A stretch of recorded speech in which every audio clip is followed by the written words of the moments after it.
So remember Medina? Oh, yes. How did it feel to go to Medina for the first time? A feel of tranquility. Thinking about it really makes me feel like a closeness with the Prophet ﷺ. Walk me back through that first time you went in front of the Prophet ﷺ's grave, said salam to him, and realized that you were in such proximity to him. So close, yeah. I cried a lot, and I don't actually know why I was crying.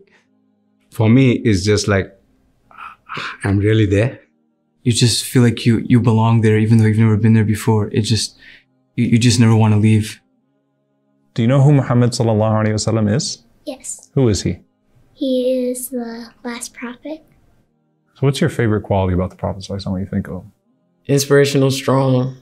I say, how did you push through all the people coming at you, and how did you strive to be the greatest human being, even though you had all this hardship and all these troubles in your life? What if you heard a knock at the door and the Prophet ﷺ was at the door? He came to your house. Oh my gosh. I don't know. I've never had someone ask me these questions. I'd be scared. I don't know. You'd be scared. I wouldn't know what to say. I wouldn't know what to do. I'd probably just go hug him. Or... Do you think the Prophet ﷺ would want to meet you? I hope so. He said that we are his brothers. So I would hope he would want to meet me.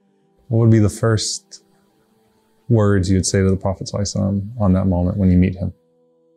You delivered the message, Jazakallah khair, perfectly. And I did my best to follow him.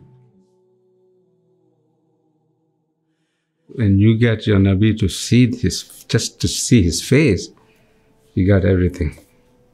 You got everything in the hair. That's all you need in this world.